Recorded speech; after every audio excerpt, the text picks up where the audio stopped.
Minggir kamu. Kursi ini buat menantuku yang kaya, bukan buat kamu. Bentak ibu mertuaku sambil mendorongku hingga jatuh dari kursi tepat saat makan malam keluarga. Lalu kakak iparku, tersenyum sinis dan duduk di kursi yang baru saja kududuki. Semua orang di sana menertawakanku. Kubalas mereka semua. Keesokan paginya, aku terbangun oleh 57 panggilan tak terjawab dari mereka. Karena, sebelum ceritanya dimulai, silahkan tulis di kolom komentar dari daerah mana saja teman-teman yang menonton cerita ini. Jangan lupa like dan subscribe agar channel ini bisa semakin berkembang dan bisa mempersembahkan cerita yang lebih menarik lagi.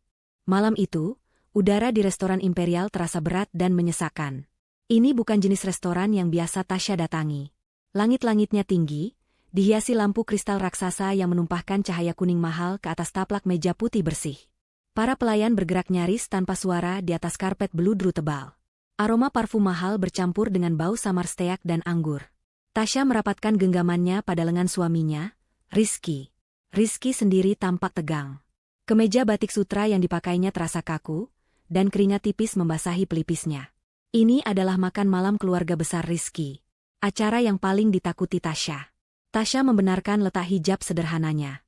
Ia hanya mengenakan gamis katun polos berwarna coklat muda. Di lautan manusia yang mengenakan perhiasan berkilauan dan jam tangan mewah, Tasya merasa seperti sehelai daun kering yang salah tempat. Rizky menariknya ke sebuah meja pribadi yang sangat panjang di ruangan semi tertutup. Di sana, keluarga inti suaminya sudah berkumpul. Ada ayah mertuanya, Pak Herman, seorang pria bertubuh besar dengan wajah kaku yang terus-menerus melihat jam tangannya. Di sebelahnya duduk Doni, kakak Rizky, yang sibuk menggulir layar ponselnya dengan ekspresi bosan. Di samping Doni, duduk istrinya, Kalina. Kalina adalah antitesis dari Tasya. Rambutnya disanggul sempurna, gaun merahnya memeluk tubuh, dan berlian di leher serta telinganya seakan bersaing dengan lampu kristal di atas mereka. Kalina melirik kedatangan Tasya dan Rizky, bibirnya yang merah menyala sedikit terangkat membentuk senyuman sinis. Rizky berdeham. Malam, ayah, Mas Doni, Mbak Kalina. Ayah mertuanya hanya mengangguk sekilas, tidak mengangkat pandangannya dari jam tangan. Doni bergumam tanpa menoleh. Hanya Kalina yang menjawab, suaranya terdengar manis namun penuh racun. Oh, kalian sudah datang? Kirain tidak jadi. Ibu tadi bilang, mungkin si gembel tidak punya baju yang pantas untuk dipakai ke sini. Wajah Rizky memerah. Kalina, jaga ucapanmu. Tasya istriku. Istri? Kalina tertawa kecil. Aku hanya bercanda, Rizky. Jangan tegang begitu. Tasya hanya menunduk. Ia sudah terbiasa. Selama 2 tahun pernikahannya dengan Rizky, ia tidak pernah dianggap ada. Ia adalah si gembel, si yatim piatu miskin yang entah bagaimana berhasil menjerat Rizky, anak kedua dari keluarga terpandang. Rizky menarik sebuah kursi untuk Tasya, di antara dirinya dan kursi kosong di ujung meja yang jelas disiapkan untuk Ibu Sarah. Tasya duduk dengan canggung. Ia meletakkan tas selempang kecilnya di pangkuan. Suasana hening. Hanya terdengar denting sendok dan garpu dari meja lain di luar ruangan mereka. Tasya merasa setiap detik merayap seperti siput. Ia mencoba tersenyum pada Rizky, namun suaminya itu sibuk menuangkan air putih ke gelasnya, menghindari tatapan mata Tasya. Rizky pengecut. Tasya tahu itu. Tapi ia masih mencintainya. Atau setidaknya, ia mencintai bayangan pria yang ia kira Rizky saat mereka pertama bertemu. 10 menit kemudian, pintu ruangan itu terbuka lebar. Ibu Sarah masuk. Ia mengenakan kaftan yang disulam benang emas, perhiasannya jauh lebih mencolok daripada Kalina. Wajahnya disapu riasan tebal, dan aroma parfumnya begitu kuat hingga membuat Tasya ingin bersin. Ibu Sarah berjalan masuk seperti seorang ratu yang memasuki istananya. Matanya yang tajam langsung memindai seisi meja. Ia tersenyum pada Kalina, mengangguk pada Doni dan suaminya, lalu matanya berhenti tepat pada Tasya. Ekspresi wajah Ibu Sarah langsung berubah dari angkuh menjadi jijik. Ia berjalan lurus ke arah Tasya. Rizky, melihat ibunya datang, buru-buru berdiri. Ibu, selamat malam. Ibu mau pesan? Diam kamu, bentak Ibu Sarah pada Rizky, sebelum mengalihkan seluruh perhatiannya pada Tasya yang masih duduk. Mau apa kamu di sini? Tasya mendongak, bingung. Saya datang bersama Mas Rizky, Bu. Oh, berani sekali kamu. Kamu pikir kamu siapa? Kamu pikir setelah menikah dengan anakku, kamu jadi bagian dari keluarga ini? Suara Ibu Sarah mulai meninggi, menarik perhatian beberapa pelayan yang berdiri di sudut. "Bu, tolong," bisik Rizky, mencoba menenangkan. Tapi Ibu Sarah mengabaikannya. Ia menunjuk wajah Tasya. "Dengar, gembel. Tempatmu bukan di sini. Kamu itu aib. Aib keluarga." Dan kemudian, hal itu terjadi.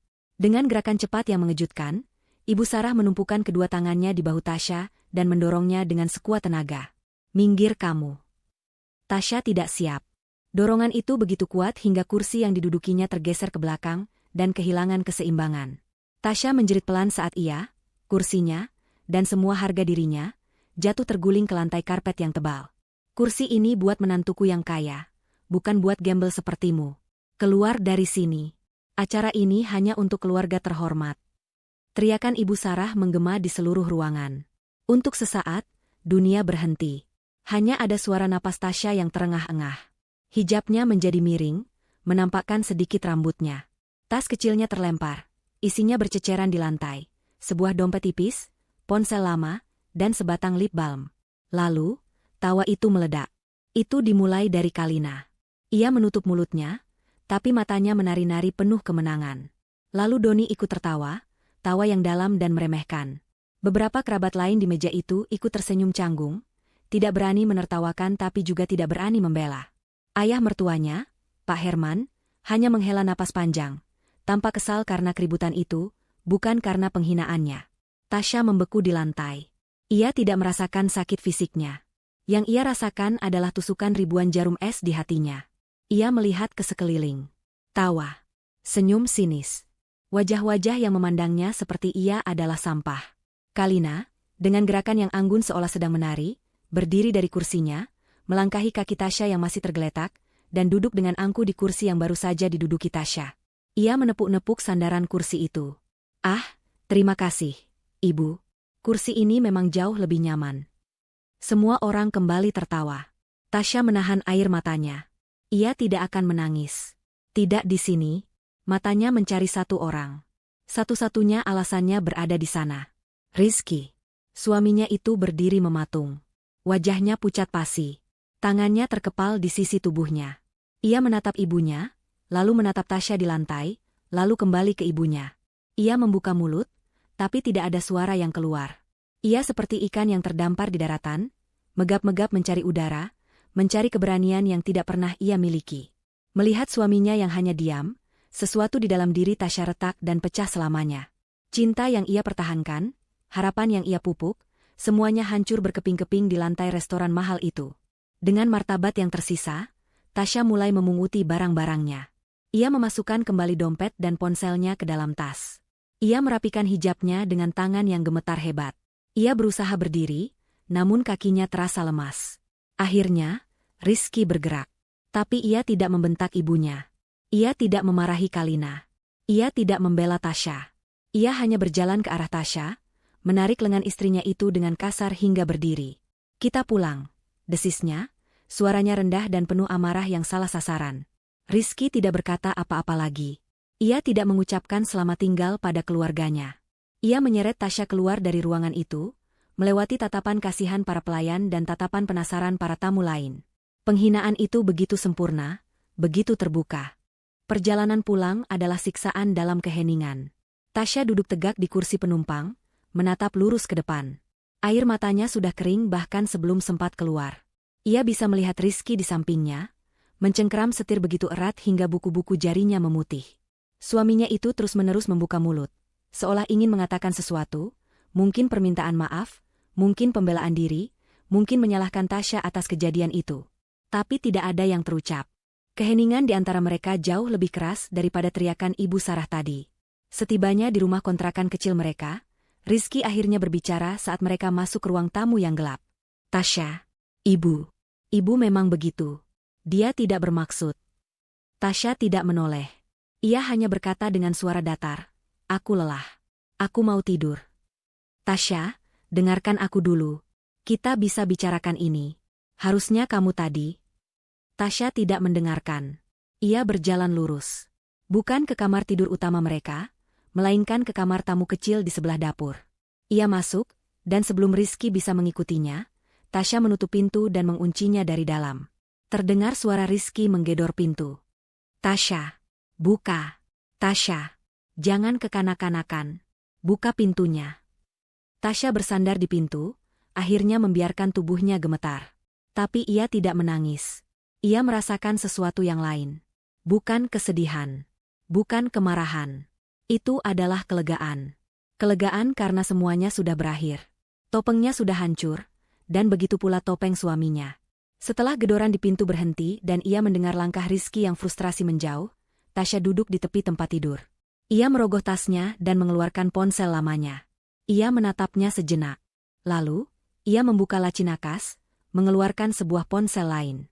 Ponsel pintar keluaran terbaru yang sangat tipis dan canggih, yang tidak pernah Rizky ketahui keberadaannya. Ia menyalakan ponsel itu.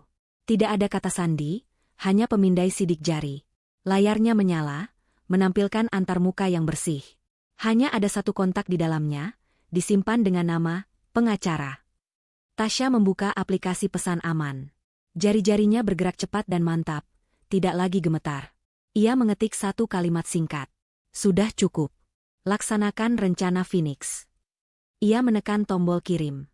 3 detik kemudian, sebuah balasan masuk. Perintah diterima, Nyonya Tasya. Kami laksanakan. Tasya meletakkan ponsel itu. Ia berjalan ke kamar mandi, mengambil wudhu, dan menunaikan sholat Isya. Malam itu, untuk pertama kalinya setelah sekian lama, ia merasa damai. Si gembel sudah mati malam ini di lantai restoran itu.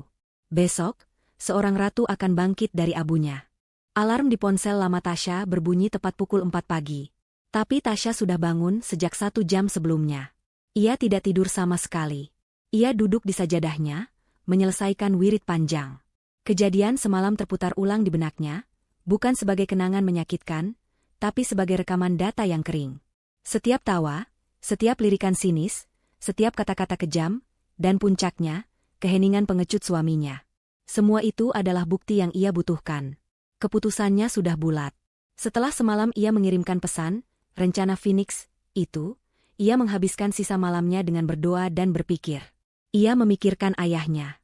Kilas balik memenuhi benaknya. Tasya bukanlah yatim piatu miskin seperti yang diketahui semua orang. Itu adalah sebuah kebohongan rumit yang dirancang dengan sempurna.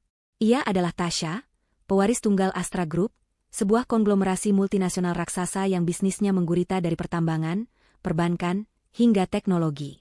Ayahnya, seorang pria brilian namun paranoid setelah kematian istrinya, telah menyembunyikan identitas Tasya sejak ia remaja. Dunia ini penuh serigala. Nak, kata ayahnya suatu hari, saat mereka duduk di jet pribadi mereka, memandangi awan. Mereka akan mencium bau uangmu dari jarak ribuan kilometer. Mereka akan memujimu, mencintaimu, menikahimu, lalu mengkhianatimu demi warisanmu. Maka, diciptakanlah persona, Tasya si gembel. Ia disekolahkan di universitas negeri biasa, bukan di Harvard atau Oxford. Ia tinggal di rumah kos sederhana.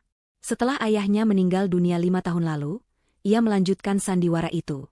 Ia bekerja sebagai staf administrasi rendahan di salah satu anak perusahaan Astra Group, di mana tidak ada seorang pun yang mengenali wajah pemilik asli perusahaan itu. Semua operasional perusahaan dipegang oleh dewan direksi yang sangat loyal pada ayahnya, dipimpin oleh seorang pria bernama Pak Budi. Tasya melakukan semua ini hanya untuk satu hal, mencari cinta sejati. Seseorang yang akan mencintainya apa adanya, saat ia tidak memiliki apa-apa.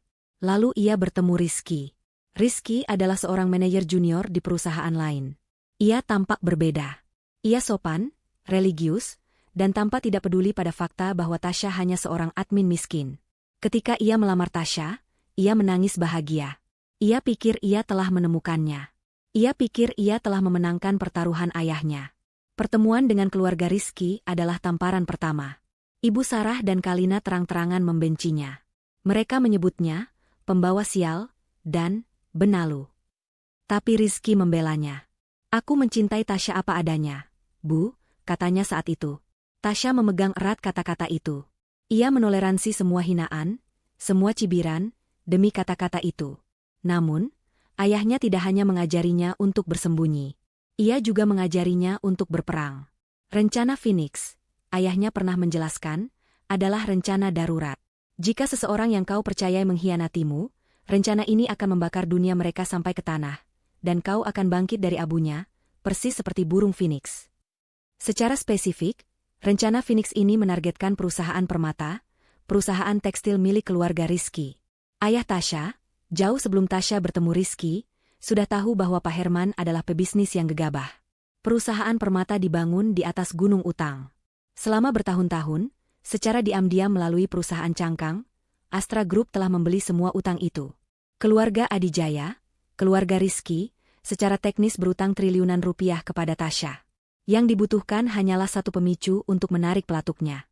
Tadi malam, di lantai restoran itu, Ibu Sarah telah menarik pelatuknya. Dan Rizky membiarkannya. Ujian terakhir telah gagal. Tasya menyelesaikan sholat subuhnya. Hatinya tenang. Tidak ada keraguan, tidak ada penyesalan. Ia melipat mukenanya dengan rapi. Saat itulah ia mendengar ponsel lamanya bergetar hebat di atas nakas. Ia mengambilnya. Layarnya menyala, menunjukkan rentetan notifikasi. 57 panggilan tak terjawab. 134 pesan baru. Semuanya masuk dalam 1 jam terakhir. Tasya melihat daftar penelepon. 20 panggilan dari Rizky, yang ia dengar masih mondar-mandir dengan gelisah di luar pintu kamar tamu. 15 panggilan dari Ibu Sarah. 10 panggilan dari Kalina. 12 panggilan dari ayah mertuanya, Pak Herman. Sisanya dari nomor-nomor tak dikenal yang ia duga adalah kerabat lain. Ia membuka pesan. Semuanya bernada panik. Rizky, Tasya. Buka. Demi Tuhan, Tasya. Ini gawat. Ayah bilang perusahaan hancur. Semua rekening diblokir. Ibu Sarah, gembel sialan. Apa yang kau lakukan? Angkat teleponnya. Kalina, Tasya, maafkan aku soal semalam. Tolong angkat. Ini masalah hidup dan mati. Pak Herman, Nak Tasya, saya mohon angkat teleponnya. Ada kesalahpahaman besar. Perusahaan kami diambil alih. Tasya tersenyum tipis. Mereka cepat sekali menyadarinya. Di luar pintu, gedoran dimulai lagi. Kali ini lebih keras, lebih panik. Tasya, buka. Aku mohon. Sayang, buka pintunya. Kita bangkrut. Keluargaku bangkrut. Suara Rizky terdengar putus asa, bercampur isak tangis. Tasya mengabaikan gedoran itu. Ia mengabaikan ponsel lamanya yang terus bergetar. Ia mengambil ponsel canggihnya yang satu lagi. Ada 1 email baru di kotak masuk amannya. Dari Pak Budi, sang direktur utama. Subjek, laporan rencana Phoenix, fase 1 selesai. Tasya membacanya. Laporannya singkat dan padat. Pukul 4, eksekusi marine call atas seluruh utang perusahaan permata. Pukul 41, perusahaan permata dinyatakan gagal bayar. Pukul 45, sesuai klausa kontrak, 80% saham perusahaan yang dijadikan jaminan, beralih kepemilikan ke Astra Group. Pukul 4.30, pembekuan seluruh aset pribadi atas nama Herman, Sarah, Doni, dan Kalina, sebagai bagian dari penyitaan jaminan utang pribadi yang terkait. Pukul 5, semua kartu kredit dan fasilitas perbankan keluarga tersebut dibekukan. Pukul 5.15, perintah penarikan aset bergerak, mobil mewah, DLL, dikeluarkan. Semua berjalan mulus. Tasya meminum segelas air putih di meja. Gedoran di pintu semakin kencang. Tasya, jangan diam saja. Kau harus membantu kami. Kau istriku. Istri.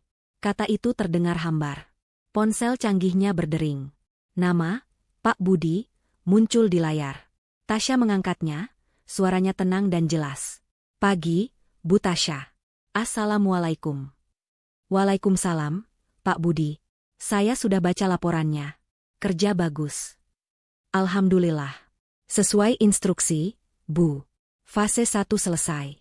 Seluruh aset utama perusahaan permata sudah di bawah kendali kita. Tim transisi sedang menuju ke kantor pusat mereka pagi ini. Bagus sekali, kata Tasya. Ia berjalan ke jendela, membuka tirai. Langit mulai terang. Gedoran di luar pintu terdengar jelas. Lanjut Pak Budi, nadanya profesional. Apa Ibu baik-baik saja? Saya sangat baik, Pak. Itu hanya suara masa lalu saya yang sedang sekarat. Jawab Tasya, datar. Bagaimana dengan kakak ipar saya, Doni? Ah, ya. Seperti dugaan Ibu, kami menemukan bukti kuat penyelewengan dana dan korupsi yang dia lakukan di perusahaan ayahnya. Dia mentransfer miliaran rupiah ke rekening luar negeri atas nama Kalina. Itu mempercepat proses pembekuan aset mereka. Simpan bukti itu. Jangan serahkan ke polisi dulu. Saya ingin menggunakannya secara pribadi. Baik, Bu. Lalu, apa instruksi selanjutnya?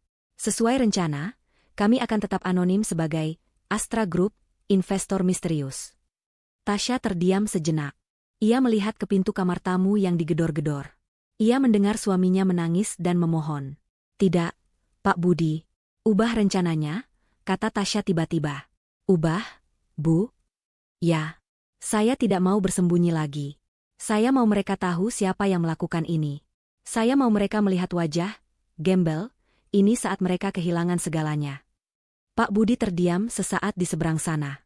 Saya mengerti, Bu. Sebuah langkah yang berani. Apa yang Ibu ingin kami lakukan? Atur pertemuan. Hari ini, jam 10 pagi, perintah Tasya. Lokasinya di sini, di rumah ini. Suruh seluruh keluarga inti Pak Herman datang. Rizky, Ibu Sarah, Pak Herman, Doni, dan Kalina. Wajib hadir. Alasan pertemuannya, Bu? Katakan pada mereka, perwakilan dari pemilik baru Astra Group akan datang untuk mendiskusikan transisi aset dan mungkin menawarkan solusi. Beri mereka harapan. Harapan palsu, simpul Pak Budi. Saya mengerti. Akan saya atur. Pengacara kami akan menghubungi Pak Herman. Satu hal lagi, Pak Budi. Ya, Bu. Siapkan tim legal terbaik. Dan kirim tim pengawal pribadi saya ke sini. Jemput saya pukul 9.30. Jangan lewat pintu depan. Lewat pintu belakang saja. Saya tidak ingin bertemu suami saya sebelum pertemuan dimulai. Siap dilaksanakan, Bu Tasya. Terima kasih. Tasya menutup telepon. Gedoran di pintu mendadak berhenti. Hening. Lalu terdengar suara Rizky lagi, kali ini lirih dan kalah. Tasya, tolong, aku minta maaf soal semalam. Aku salah. Aku pengecut. Tolong jangan tinggalkan aku. Tolong bantu keluargaku. Tasya menutup matanya. Permintaan maaf itu datang terlambat. Permintaan maaf itu keluar bukan karena penyesalan atas penghinaan yang Tasya terima, tapi karena ketakutan akan kemiskinan yang akan mereka derita. Tasya tidak menjawab. Ia berjalan ke lemari pakaian kecil di kamar itu.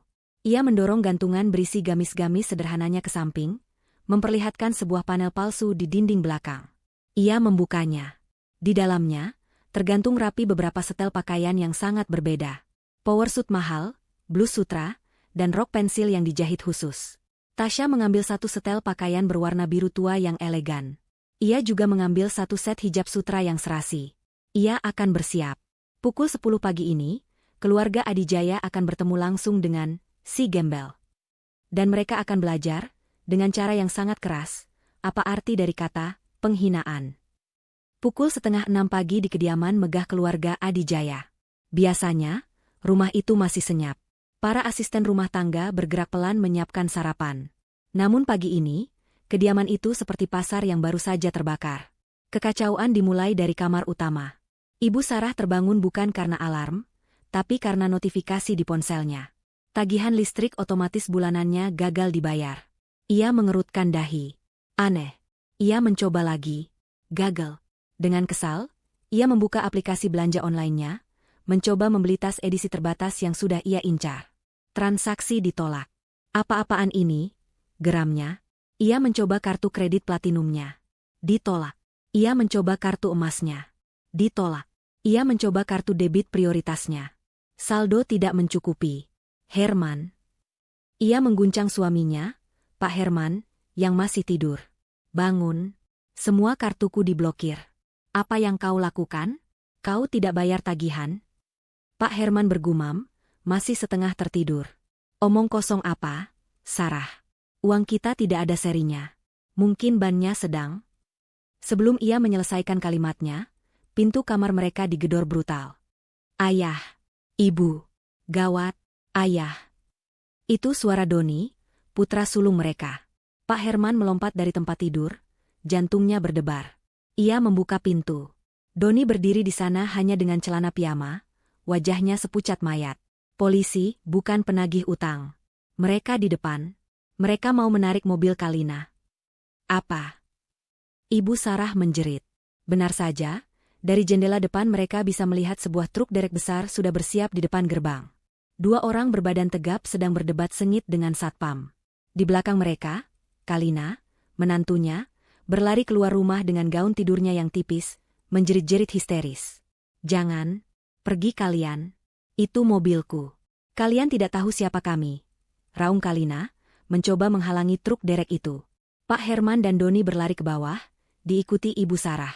"Ada apa ini?" "Saya pemilik rumah ini," bentak Pak Herman pada petugas itu. Petugas berbadan tegap itu menoleh, wajahnya datar. Ia menunjukkan surat perintah. "Kami dari perusahaan Leasing.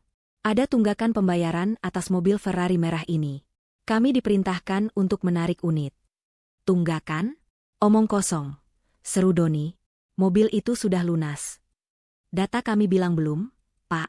Ada utang yang baru diaktifkan terkait unit ini. Jika Bapak bisa bayar lunas sekarang, 5 miliar rupiah, kami akan pergi," kata petugas itu. Mulut Doni terbuka. 5 miliar. Ia merogoh ponselnya, mencoba membuka aplikasi bannya. Wajahnya semakin pucat. "Tidak bisa aplikasinya, rekeningku kosong." Di saat yang sama, Ibu Sarah, yang masih di teras, berteriak di telepon. Ia mencoba menelepon manajer bank pribadinya. "Apa maksudmu rekening dibekukan? Saya ini nasabah prioritas. Kamu tidak tahu siapa saya. Saya Ibu Sarah. Buka blokirnya sekarang atau saya pecat kamu." Suara di seberang telepon terdengar tenang dan dingin. "Maaf, Bu Sarah. Ini perintah langsung dari pusat. Seluruh aset atas nama Ibu, Bapak Herman, Tuan Doni, dan Nyonya Kalina dibekukan pagi ini. Ini terkait gagal bayar utang di perusahaan Permata." Ponsel itu jatuh dari genggaman Ibu Sarah. Gagal bayar. Perusahaan Permata. Di depan gerbang, Kalina sudah berguling-guling di tanah. "Tidak. Mobilku. Jangan." Truk derek itu tidak peduli. Mereka berhasil mengaitkan mobil sport merah itu, dan mulai menariknya pergi. "Herman, telepon kantor. Cari tahu apa yang terjadi," jerit Ibu Sarah, suaranya kini pecah oleh ketakutan. Pak Herman tidak perlu menelepon. Ia sudah berdiri mematung di ruang tamu, menatap layar tabletnya. Di sana, terpampang berita utama dari portal berita bisnis terbesar di negara itu. Berita kilat, raksasa tekstil perusahaan Permata jatuh dalam semalam. Diakuisisi paksa oleh investor misterius, Astra Group. Artikel itu menjelaskan semuanya dengan rinci. Tentang utang raksasa yang tersembunyi. Tentang bagaimana Astra Group, sebuah entitas bisnis yang nyaris tak terdengar namun memiliki kekuatan finansial tak terbatas, telah membeli semua utang itu selama bertahun-tahun.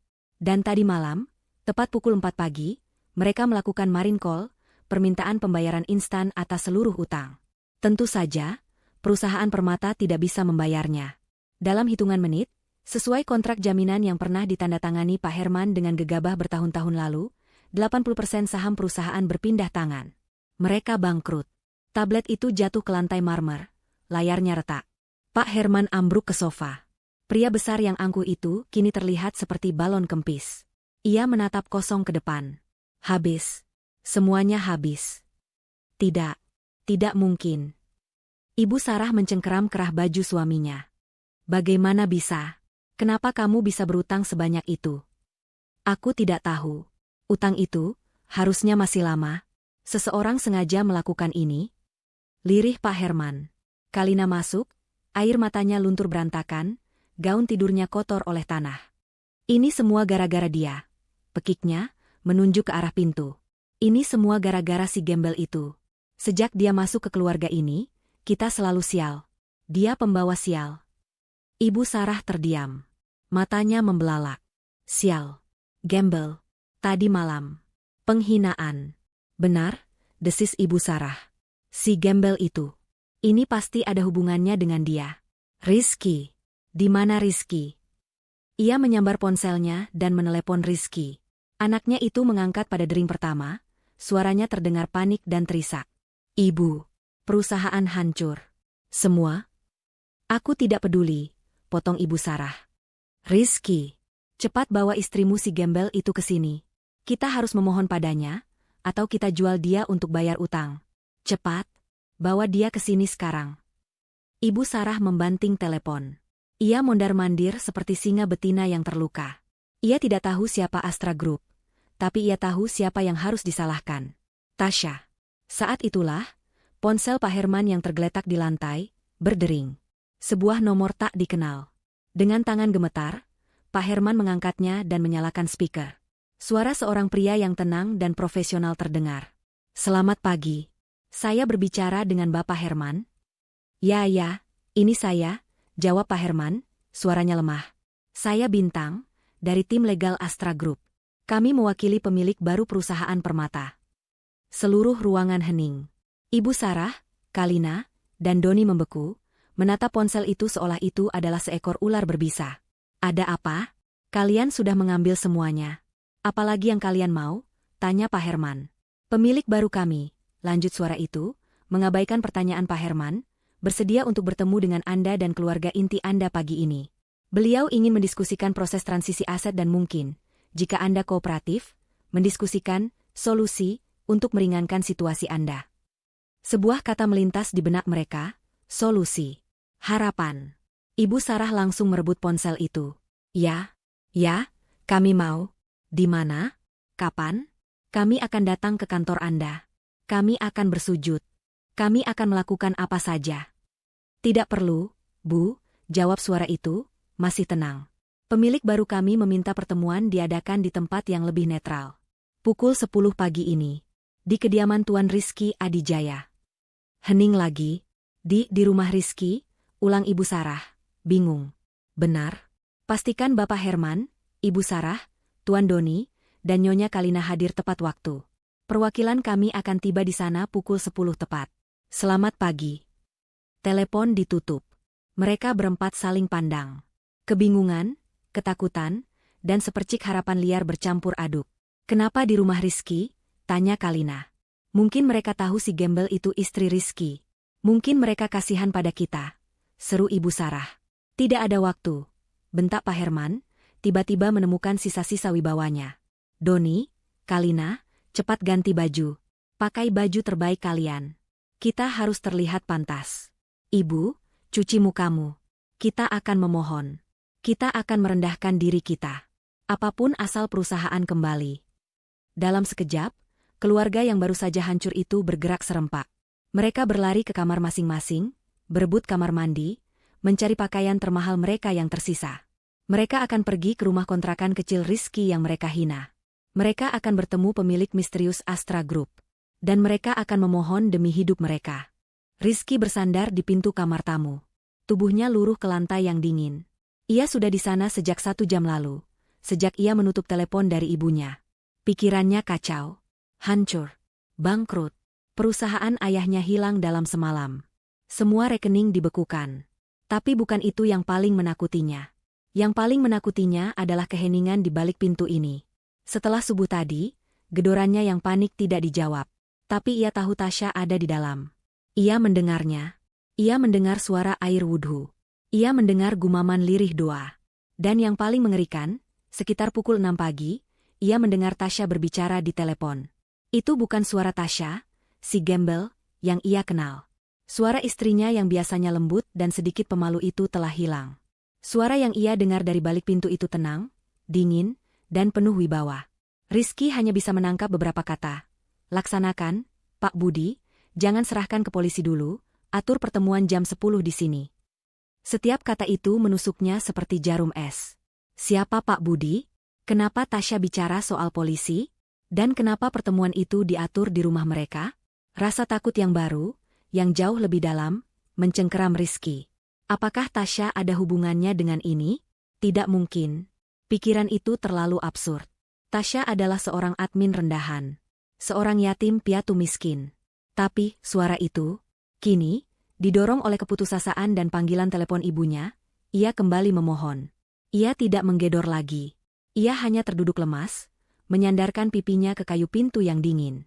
"Tasya, sayang aku mohon, buka pintunya," lirihnya, air mata mengalir tanpa ia sadari. "Aku minta maaf soal semalam. Aku bersumpah, aku minta maaf. Aku pengecut. Aku suami yang gagal. Aku tahu." Hening. Tidak ada jawaban dari dalam. "Tapi sekarang keluargaku hancur, Tasya. Semuanya hilang. Perusahaan ayah diambil orang. Ibu meneleponku, dia menangis. Mereka menyita mobil Kalina. Rekening kami kosong. Kami tidak punya apa-apa lagi." Rizky menarik napas dalam-dalam, isakannya tertahan. Aku tahu aku tidak pantas memintamu. Aku sudah gagal melindungimu. Aku membiarkan ibu dan Kalina menghinamu. Aku diam saja. Aku benci diriku sendiri, Tasya. Tapi aku mohon padamu, tolong. Tolong bantu keluargaku, bisiknya. Aku mencintaimu. Aku sungguh mencintaimu. Jangan tinggalkan aku di saat seperti ini. Aku butuh kamu. Di dalam kamar, Tasya berdiri di depan cermin besar yang tersembunyi di balik lemari. Ia sudah selesai mandi dan berganti pakaian. Gamis katun coklatnya terlipat rapi di sudut tempat tidur, seperti kulit ular yang sudah ia tanggalkan. Ia kini mengenakan kemeja sutra putih bersih dan satu setel power suit berwarna biru navy yang dijahit sempurna membalut tubuhnya. Potongannya tegas, mahal, dan berkuasa. Rambutnya ia gulung rapi sebelum ia memakai dalaman hijab. Ia mendengarkan setiap kata yang diucapkan Rizky dari balik pintu. Setiap kata adalah paku terakhir di peti mati pernikahan mereka. Aku minta maaf soal semalam. Terlambat. Aku pengecut. Sebuah pengakuan yang jujur, namun tak berguna. Tolong bantu keluargaku. Ah, itu dia. Intinya. Bukan, tolong maafkan aku karena telah menyakitimu. Tapi, tolong selamatkan aset keluargaku. Aku mencintaimu. Kebohongan termanis yang kini terasa pahit di lidah Tasya. Tasya menatap pantulan dirinya di cermin. Mata wanita di cermin itu tenang, tajam, dan tanpa ampun. Cintamu tidak cukup kuat untuk membelaku. Batin Tasya menjawab Rizky dalam hatinya. Cintamu bersyarat. Dan kini syaratnya sudah hilang. Ia meraih hijab sutra yang serasi, warnanya senada dengan jasnya. Dengan gerakan yang terlatih dan anggun, ia mulai melilitkannya di kepalanya. Setiap lipatan rapi, setiap jarum pentul tersemat dengan presisi. Ini bukan lagi hijab sederhana, si gembel. Ini adalah mahkota. Bel rumah mereka berbunyi. Bukan bunyi, ding-dong, biasa, tapi bunyi bel yang ditekan berkali-kali, panik, dan tidak sabar. Rizky tersentak. Pukul 9 pagi. Pasti keluarganya. Ia cepat-cepat mengusap air matanya, bangkit berdiri, dan berlari ke pintu depan. Benar saja. Saat pintu dibuka, Ibu Sarah, Pak Herman, Doni, dan Kalina menerobos masuk. Mereka tampak kacau, namun jelas berusaha keras untuk terlihat rapi. Kalina memakai riasan tebal untuk menutupi matanya yang bengkak. Ibu Sarah memakai setelan terbaiknya, meski rambutnya sedikit acak-acakan. Mana Tasya? Bentak Ibu Sarah, matanya memindai seisi ruang tamu kontrakan yang sempit itu dengan jijik. Dia di kamar. Bu, jawab Rizky gugup. Suruh dia keluar, perintah Ibu Sarah. Dia harus ikut memohon dengan kita. Dia kan istri. Tidak, potong Pak Herman, suaranya berat. Dia tidak boleh ada di sini. Perwakilan Astra Group akan datang. Kita tidak mau si gembel itu mempermalukan kita dan merusak negosiasi. Suruh dia tetap di kamar. Kunci dia kalau perlu. Kalina mengangguk setuju. Benar. Aku tidak mau si pembawa sial itu ada di dekatku saat orang penting datang. Rizky, buatkan minum. Teh atau kopi. Siapkan yang terbaik yang ada di dapur jahanam ini. Rizky, yang biasanya akan membela Tasya, kini terlalu bingung dan takut untuk berdebat. Ia hanya mengangguk dan berjalan ke dapur dengan langkah gontai. Keluarga itu duduk dengan tegang di sofa kecil. Mereka merapikan pakaian mereka, berlatih ekspresi memelas. Ibu Sarah bahkan mencoba mempraktikkan cara menangis yang terlihat paling menyedihkan. Ingat, kata Pak Herman, kita serahkan semua pada ayah. Kalian diam saja. Kita akan bilang ini kesalahpahaman. Kita akan minta keringanan. Kita akan cium kaki mereka kalau perlu. Mereka menunggu. Detik terasa seperti menit. Menit terasa seperti jam. Suara jam dinding di ruang tamu terdengar begitu keras. Tik, tok, tik, tok.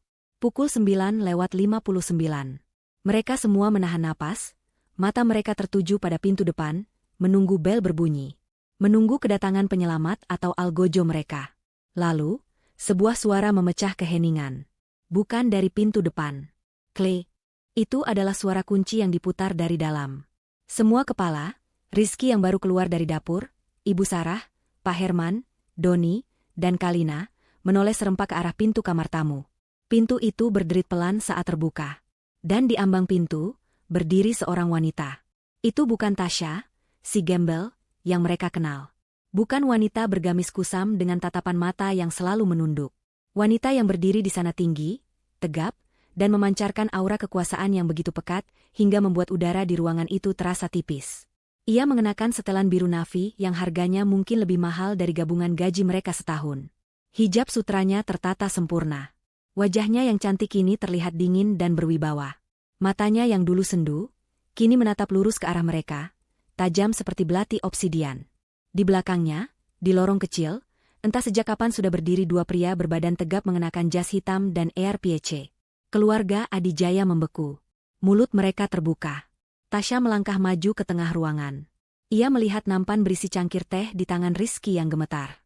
Aku rasa, suara Tasya terdengar jelas, tenang, dan menusuk. Mereka tidak akan minum teh. Ia menatap satu persatu wajah mereka yang pucat pasi. Selamat pagi, katanya. Kalian menunggu perwakilan dari Astra Group? Tasya tersenyum tipis, senyuman yang tidak mencapai matanya. Perkenalkan, saya Tasya, pemilik Astra Group. Rapatnya bisa kita mulai sekarang. Keheningan yang pecah di ruang tamu sempit itu lebih memekakan telinga daripada teriakan Ibu Sarah semalam. Nampan berisi cangkir-cangkir teh bergetar di tangan Rizky, sebelum akhirnya jatuh ke lantai. Suara keramik pecah dan air panas yang tumpah memercik kemana-mana. Tapi tidak ada yang bergerak untuk membersihkannya. Tidak ada yang berkedip. Mereka berlima, Rizky, Ibu Sarah, Pak Herman, Doni, dan Kalina, hanya bisa menatap sosok wanita yang berdiri di ambang pintu kamar tamu. Rizky adalah yang pertama menemukan suaranya, meski yang keluar hanyalah bisikan serak. Tasya, apa maksudmu? Kalina tertawa. Tawa yang sumbang, kering, dan penuh histeria. Hah? Apa katanya tadi? Pemilik Astra Group? Hahaha. Tasya, kamu sudah gila, ya? Kamu pasti sudah gila karena kejadian semalam. Gembel sepertimu? Pemilik perusahaan? Ibu Sarah, setelah beberapa detik membeku, akhirnya meledak. Wajahnya memerah padam, lebih marah dari yang pernah Tasya lihat. Bohong. Dasar gembel tidak tahu diri. Kau pikir kau siapa? Kau pasti disuruh seseorang. Iya kan? Kau pasti jalangnya orang kaya di luar sana. Kau mau menipu kami. Ibu Sarah melangkah maju, tangannya terangkat, siap menampar wajah Tasya. Tapi ia tidak pernah sampai. Salah satu pria berjas hitam yang berdiri di belakang Tasya bergerak dengan kecepatan kilat. Ia tidak menyentuh Ibu Sarah. Ia hanya berdiri di antara Tasya dan ibu mertuanya itu, sebuah dinding manusia yang diam namun mengintimidasi. Ibu Sarah terhuyung mundur, kaget melihat reaksi cepat itu. Tasya bahkan tidak bergeming. Ia hanya menatap Ibu Sarah dengan dingin. Cukup, Bu Sarah. Suaranya tenang, namun mematikan. Saya sarankan Anda duduk. Kita punya banyak hal untuk dibicarakan. Pak Herman, yang sedari tadi dia menganalisis situasi, akhirnya angkat bicara.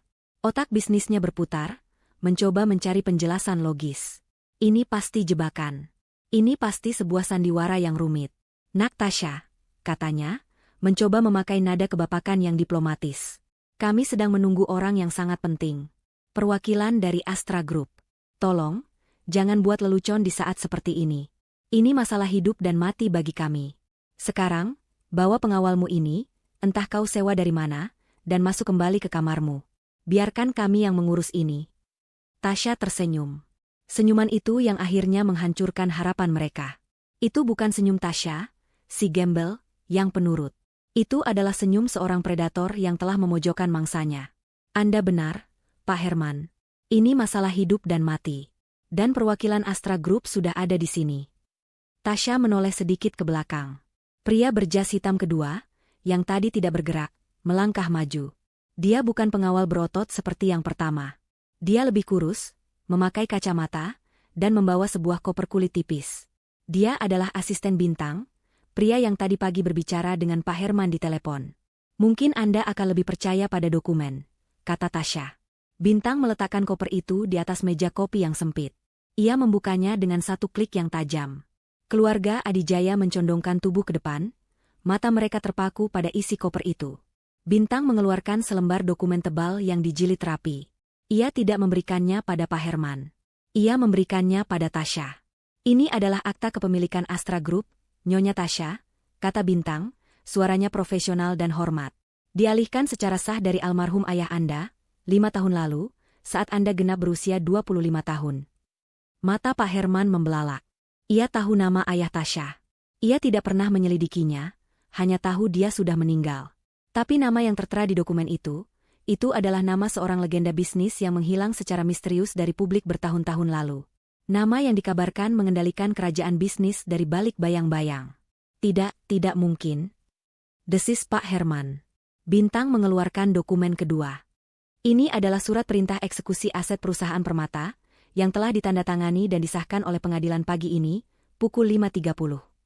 Dokumen ketiga.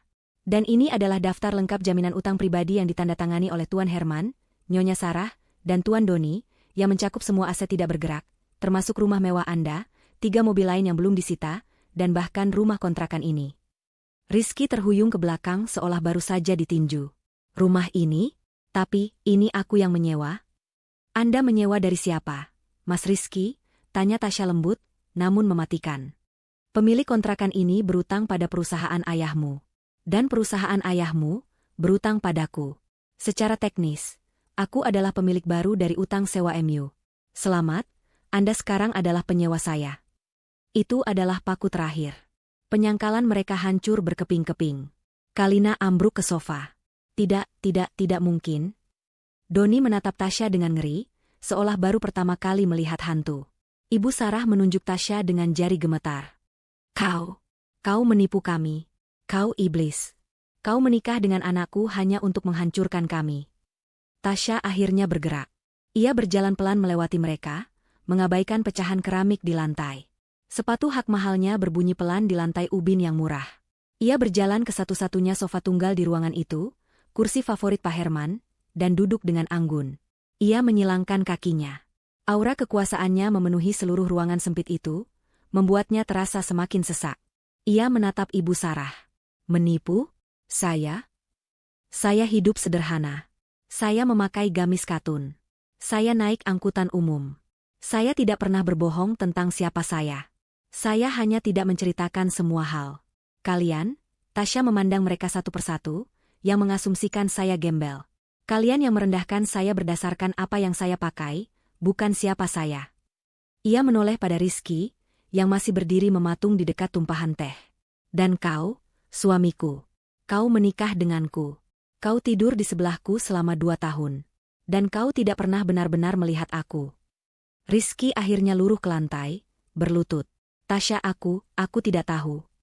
Tentu saja kau tidak tahu, kata Tasya, suaranya datar. Kau terlalu sibuk mengkhawatirkan apa kata ibumu. Kau terlalu sibuk merasa malu membawaku ke keluargamu. Kau tidak pernah bertanya tentang hidupku. Kau tidak pernah bertanya tentang orang tuaku. Kau hanya menikmati peranmu sebagai pahlawan yang menikahi gadis miskin. Tasya mengalihkan pandangannya kembali ke Pak Herman. Sekarang, mari kita bicara bisnis. Seperti yang asisten Bintang katakan, Astra Group kini adalah pemilik sah perusahaan Permata. Kalian di sini karena saya memberi kalian satu kesempatan terakhir. Bukan untuk bernegosiasi, tapi untuk mendengarkan. Asisten Bintang, perintah Tasya, tolong jelaskan pada mereka status mereka saat ini. Saya tidak suka mengulang. Bintang mengangguk. Ia berdiri tegak, memegang tabletnya. Baik, Nyonya Tasya. Bapak Herman, Nyonya Sarah, Tuan Doni, Nyonya Kalina. Per detik ini, status kalian adalah bangkrut. Kalian tidak memiliki apa-apa. Rumah mewah kalian akan disegel siang ini. Kalian punya waktu 2 jam untuk mengambil barang-barang pribadi. 2 jam? Jerit Kalina. Bintang mengabaikannya. Semua rekening bank, deposito, dan investasi kalian telah dibekukan secara permanen untuk menutupi sebagian kecil dari utang kalian. Kalian tidak punya uang sepeser pun. Pak Herman menunduk, bahunya berguncang. Pria angkuh itu hancur. Dan, lanjut Bintang, melirik ke arah Doni, kami juga menemukan beberapa ketidakberesan dalam pembukuan internal perusahaan. Wajah Doni yang sedari tadi pucat, kini berubah menjadi hijau karena panik. Tasya mengangkat tangannya, menghentikan Bintang. Itu, katanya, matanya tertuju pada Kalina dan Doni, adalah topik khusus yang ingin saya bahas sekarang. Keheningan di ruangan itu kini terasa berbeda. Bukan lagi hening karena kaget, melainkan hening yang pekat oleh rasa takut. Tatapan Tasya beralih dari Pak Herman yang hancur, ke Doni dan Kalina. Kalina meremas-remas tangannya di pangkuan, sementara Doni berusaha keras untuk terlihat tenang, namun keringat dingin di pelipisnya mengkhianatinya. Anda terlihat gugup, Mas Doni, kata Tasya, suaranya terdengar santai, seolah sedang mengomentari cuaca. Kenapa begitu? Bukankah Anda direktur keuangan di perusahaan ayah Anda? Seharusnya Anda yang paling tahu kondisi perusahaan. Aku tidak tahu apa-apa soal utang ini, gagap Doni. Ayah yang mengurus semuanya. Aku. Oh, tentu saja, potong Tasya. Anda tidak tahu soal utang. Anda terlalu sibuk dengan hal lain. Misalnya, Tasya mencondongkan tubuhnya sedikit, menciptakan faktur-faktur fiktif. Wajah Doni memutih. Aku tidak mengerti maksudmu. Tidak mengerti? Tasya tersenyum. Asisten Bintang, tolong segarkan ingatan Tuan Doni. Bintang mengangkat tabletnya. Ia tidak perlu membaca. Ia sudah hafal di luar kepala.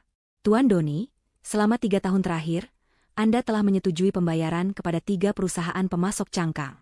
Perusahaan-perusahaan itu, Serat Emas, Benang Mulia, dan Sutra Abadi, semuanya fiktif. Perusahaan itu terdaftar atas nama sopir pribadi Anda, asisten rumah tangga Anda, dan Bintang melirik Kalina, sepupu Nyonya Kalina. Kalina terkesiap, menutup mulutnya dengan tangan. Total dana yang Anda gelapkan dari perusahaan permata, lanjut Bintang, suaranya datar, adalah 32 miliar rupiah. Bohong. Fitnah, teriak Doni, akhirnya menemukan suaranya dalam kepanikan. Kau tidak punya bukti. Oh, kami punya, kata Tasya tenang. Kami punya salinan transfernya. Kami punya rekaman CCTV Anda bertemu dengan pemilik rekening fiktif itu. Dan yang paling menarik, kami punya jejak uangnya.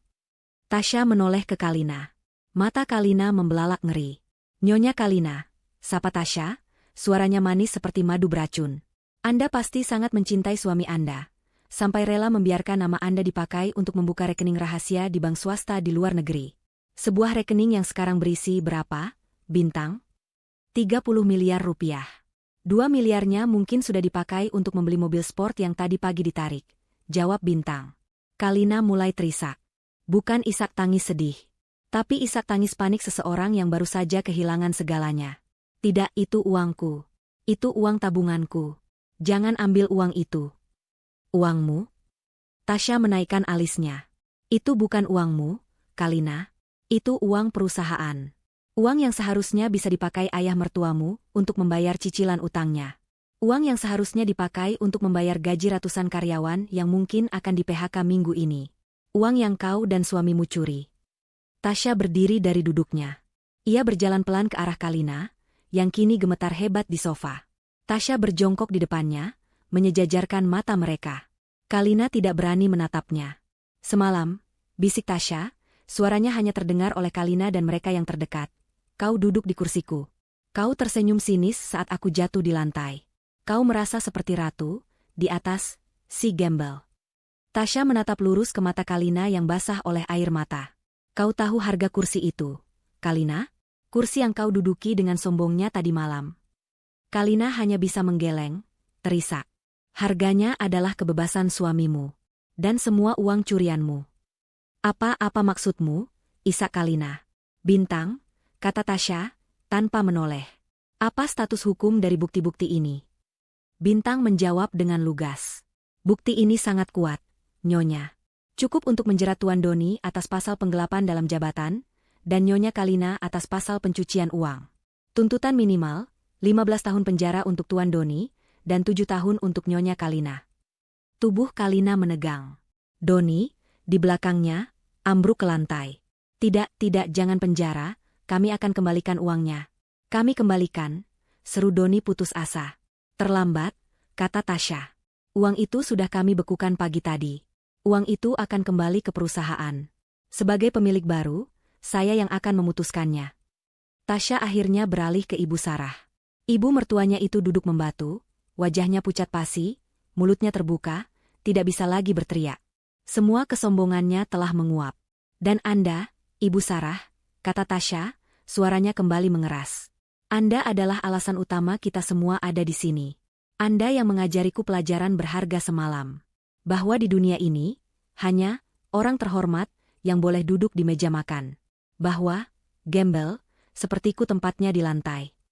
Tasya berjalan ke hadapan Ibu Sarah dan menatapnya lurus. Lihat saya sekarang. Gembel ini, yang memegang nasib seluruh keluarga terhormat Anda. Gembel ini yang memutuskan apakah menantu kesayangan Anda, Kalina, dan putra sulung Anda, Doni, akan tidur di penjara malam ini atau tidak. Ibu Sarah gemetar. Ia membuka mulutnya, mencoba mengatakan sesuatu. Mungkin memohon. Mungkin mengutuk. Tapi yang keluar hanya suara erangan pelan. Ia telah kehilangan suaranya. Akhirnya, Tasya menatap suaminya. Rizky, yang masih berlutut di lantai, di antara pecahan cangkir dan tumpahan air teh. Ia menatap Tasya dengan ekspresi yang tak terbaca. Ada ketakutan, ada penyesalan, ada kebencian, dan ada cinta yang menyakitkan. Tasya, bisiknya. Kenapa? Kenapa kau lakukan ini pada kami? Padaku? Aku tahu aku salah, Tasya. Aku tahu aku pengecut. Tapi, sampai sejauh ini, menghancurkan kami semua. Tasya menatap suaminya. Untuk pertama kalinya, tatapan dinginnya sedikit melembut. Tapi bukan melembut karena cinta. Melembut karena kasihan. Aku tidak menghancurkan kalian, Mas Rizky, katanya pelan. Kalian yang menghancurkan diri kalian sendiri. Ayahmu dengan utangnya. Kakakmu dengan pencuriannya. Ibumu dengan kesombongannya. Dan kau. Tasya berjongkok di depan Rizky, di antara pecahan beling. Dan kau dengan diammu. Aku tidak pernah meminta dibelikan berlian. Aku tidak pernah meminta rumah mewah. Aku hanya minta satu hal darimu, untuk membelaku. Untuk berdiri di sisiku. Untuk melindungiku, bukan dari dunia, tapi dari keluargamu sendiri. Air mata akhirnya menggenang di mata Tasya, tapi tidak jatuh. Semalam, aku memberimu kesempatan terakhir. Saat ibumu mendorongku, aku melihat matamu. Kau diam. Kau membiarkannya. Kau lebih memilih harga dirimu yang palsu daripada harga diriku yang diinjak-injak. Kau memilih mereka. Jadi pagi ini, aku memilih diriku sendiri. Tapi aku mencintaimu, Tasya. Seru Rizky, mencoba meraih tangan Tasya. Tasya menarik tangannya. Tidak. Kau tidak mencintaiku. Kau mencintai gagasan tentang dirimu yang menikahi gadis miskin. Kau mencintai perasaan superioritasmu. Cintamu tidak cukup. Tasya berdiri. Ia merapikan jasnya yang tidak kusut. Ia sudah selesai. Bintang, katanya, suaranya kembali tegas. Apa status Tuan Doni saat ini? Asisten Bintang memeriksa jam tangannya. Tim kepolisian dari unit kejahatan ekonomi sudah menunggu di luar radius 1 kilometer. Nyonya. Mereka menunggu perintah Anda untuk menjemput Tuan Doni dan Nyonya Kalina. Mata Kalina dan Doni membelalak ngeri. Ibu Sarah menjerit tertahan. Tasya menatap Doni, lalu Kalina. Pilihan yang menarik, bukan? Katanya. Kursi di restoran, atau kursi di ruang interogasi. Ia berjalan menuju pintu, pengawalnya membukakan jalan. Tunggu, teriak Pak Herman, suaranya parau. Apa yang kau inginkan dari kami? Apa yang harus kami lakukan agar kau tidak memenjarakan anak-anakku? Tasya berhenti di ambang pintu. Ia menoleh sedikit, menatap mereka semua untuk terakhir kalinya. Saya ingin kalian belajar, katanya. Dan pelajaran pertama akan dimulai dengan surat cerai. Kata, surat cerai, menggantung di udara yang sesak itu, lebih berat daripada semua ancaman kebangkrutan yang telah terucap. Itu adalah vonis yang bersifat pribadi, sebuah sayatan yang jauh lebih dalam daripada sekadar penyitaan aset. Pak Herman, Ibu Sarah, Doni, dan Kalina membeku. Mereka baru saja ditawari secercah harapan, kemungkinan pembebasan Doni dan Kalina dari penjara, dan kini Tasya mengaitkannya dengan perceraian Rizky.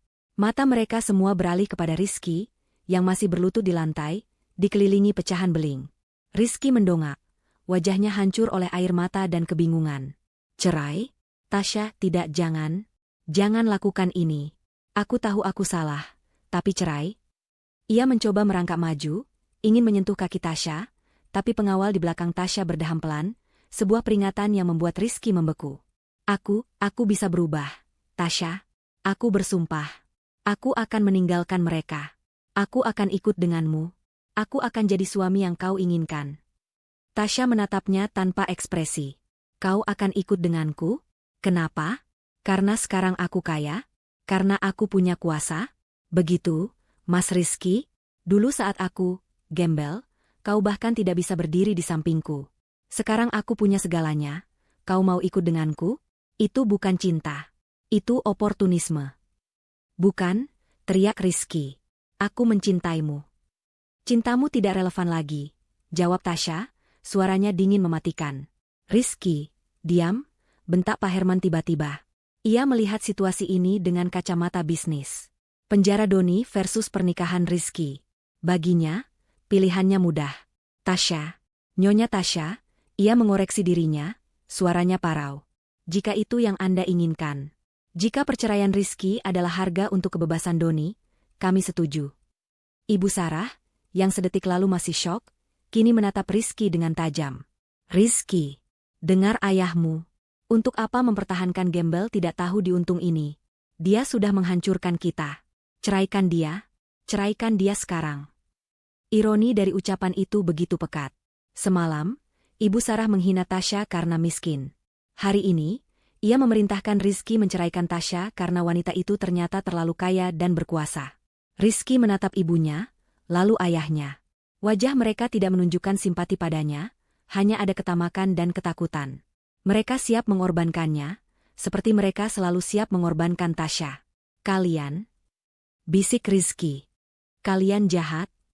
Kami realistis, seru Doni, yang kini melihat jalan keluar dari jerat penjara.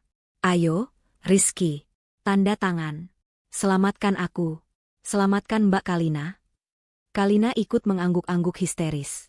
Iya, Rizky. Cepat. Lakukan apa yang dia mau. Rizky menatap keluarganya yang mendesaknya, lalu kembali menatap Tasya. Wanita yang dulu ia cintai, atau ia kira ia cintai, kini berdiri di sana seperti seorang hakim. Tasya memberi isyarat kepada Bintang. Asistennya itu melangkah maju, membuka kembali kopernya. Ia tidak mengeluarkan satu, tapi 2 set dokumen. Seperti yang saya katakan, ini adalah pelajaran, kata Tasya. Dan ini adalah ujian terakhirmu, Mas Rizky. Bintang meletakkan set dokumen pertama di atas meja. Ini adalah surat gugatan cerai. Sudah saya siapkan. Anda hanya perlu menandatanganinya di sini, menyatakan perceraian ini atas kesepakatan bersama, tanpa tuntutan harta gonogini. Mengingat semua harta ini adalah milik saya jauh sebelum pernikahan kita. Rizky menatap kertas itu dengan nanar. Tapi, lanjut Tasya, saya tidak sekejam itu. Bintang meletakkan dokumen kedua di sampingnya. Itu adalah sebuah cek. Sebuah cek bank swasta yang sangat tebal, sudah diisi. Mata Ibu Sarah dan Kalina langsung tertuju pada cek itu. Ini, kata Tasya, adalah pesangon MU. Surat cerai emas. Rizky mengerutkan dahi. Pesangon? Aku tidak ingin kau pergi dengan tangan hampa. Aku tidak mau kau menderita karena perbuatan keluargamu. Cek itu, Tasya menunjuknya, bernilai 5 miliar rupiah. 5 miliar. Angka itu membuat Ibu Sarah dan Kalina terkesiap. Bahkan Pak Herman pun terkejut. Itu uang yang sangat banyak bagi orang yang sudah bangkrut total. Tanda tangani surat cerai itu, perintah Tasya, dan cek ini jadi milikmu. Uang ini bersih. Uang ini atas namamu pribadi. Kau bisa memakainya untuk memulai hidup baru. Jauh dari keluargamu, jauh dari bayang-bayang mereka. Kau bisa menjadi dirimu sendiri. Ini adalah kebebasan yang kubeli untukmu. Wajah Rizky berubah. Ia menatap cek itu, lalu surat cerai. Ia memandang keluarganya. Ia melihat api keserakahan di mata Ibu Sarah. 5 miliar, desis Ibu Sarah. Rizky, ambil, tanda tangan. Dengan uang itu kita bisa. Uang itu untukku, potong Rizky, suaranya tiba-tiba menajam, menatap ibunya. Bukan untuk kalian. Tentu saja untukmu, nak, kata Ibu Sarah, nadanya tiba-tiba berubah manis dan menjijikan. Tapi kau anak yang baik, kan? Kau akan bantu keluargamu, kan? Kita bisa pakai uang itu untuk menyewa pengacara. Tasya tertawa pelan. Tawa yang dingin. Kalian lihat? Bahkan sekarang pun, mereka hanya memikirkan diri mereka sendiri. Mereka tidak peduli padamu, Mas Rizky. Mereka hanya peduli pada uang yang bisa kau berikan. Tasya kembali menatap Rizky. Jadi, ini pilihanmu. Tanda tangani, ambil uangnya, dan bebas. Atau, nada suara Tasya menggelap, jangan tanda tangani. Lawan aku di pengadilan. Aku jamin kau akan kalah. Kau tidak akan dapat sepeser pun. Dan karena kau menolak bekerja sama, aku akan pastikan kau ikut tenggelam bersama mereka. Kau akan ikut menanggung utang mereka. Kau akan jadi gembel, benar-benar gembel, bersama mereka di jalanan. Pilih. Rizky gemetar. Ini bukan pilihan. Ini adalah eksekusi. Di satu sisi, kebebasan dengan 5 miliar. Di sisi lain, kehancuran total bersama keluarga yang baru saja mengkhianatinya. Rizky, jangan bodoh, bentak Pak Herman. Tanda tangani. Rizky mengambil pulpen yang disodorkan Bintang. Tangannya gemetar hebat. Ia menatap Tasya untuk terakhir kalinya. Matanya memohon. Tasya, apa tidak ada cara lain? Tidak ada, jawab Tasya. Rizky menutup matanya. Ia membenci keluarganya. Ia membenci Tasya. Tapi yang paling ia benci adalah dirinya sendiri. Dengan satu tarikan napas yang berat, ia membubuhkan tanda tangannya di atas surat cerai itu. Goresan tinta itu terasa seperti menggores jantungnya sendiri. Ia menandatangani 3 lembar. Selesai. Bintang dengan sigap mengambil dokumen itu, memeriksanya, lalu mengangguk pada Tasya. Tasya, pada gilirannya, mendorong cek 5 miliar itu ke seberang meja. Rizky hanya menatap cek itu, tidak bergerak. Ibu Sarahlah yang bergerak. Dengan gerakan secepat ular, tangannya menjulur hendak mengambil cek itu. Sini, biar ibu yang simpan. Plah, tangan Tasya menepis tangan Ibu Sarah dengan keras. Tidak terlalu keras untuk mencederai, tapi cukup keras untuk mempermalukan. Ibu Sarah memeki kaget, memegangi punggung tangannya yang memerah. Jangan sentuh itu, desis Tasya. Itu uangnya Rizky. Bukan uang Anda. Tasya menatap Rizky yang masih terduduk. Ambil cekmu, Mas. Itu milikmu. Rizky perlahan mengambil cek itu. Kertas itu terasa berat di tangannya. Nah, kata Tasya, bertepuk tangan sekali, pelan. Pelajaran pertama selesai. Kalian semua sudah mengorbankan pernikahan Rizky. Ia tersenyum pada Doni dan Kalina, yang wajahnya kini sedikit lega. Tunggu, kata Kalina, suaranya bergetar. Jadi kami bebas? Kau tidak akan memenjarakan kami. Tasya tertawa. Kali ini tawa yang tulus, namun terdengar menakutkan. Bebas? Siapa bilang kalian bebas? Wajah Doni dan Kalina langsung jatuh. Tapi Rizky sudah tanda tangan. Itu kesepakatannya. Kalian salah paham, kata Tasya, senyumnya lenyap. Kesepakatan tadi adalah antara aku dan Rizky. Tanda tangannya, untuk cek 5 miliar itu. Kebebasannya, untuk perceraian kami. Tasya menatap lurus ke arah Doni. Tanda tangan Rizky tadi hanya membeli kebebasannya sendiri.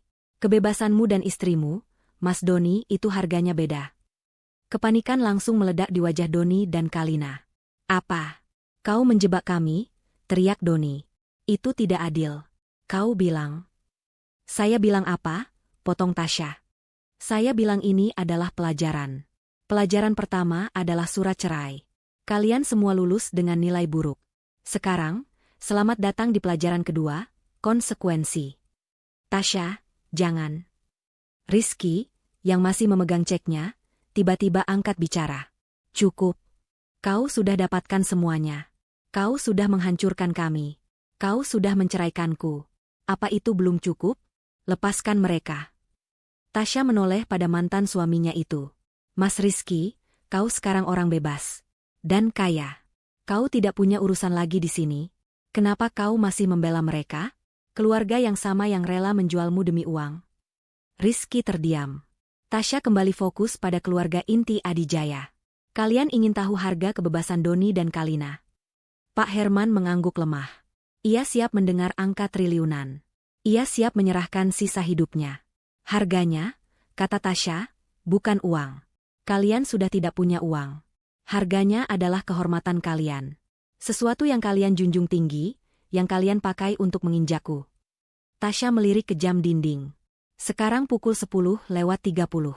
Saya beri kalian waktu, 1 jam.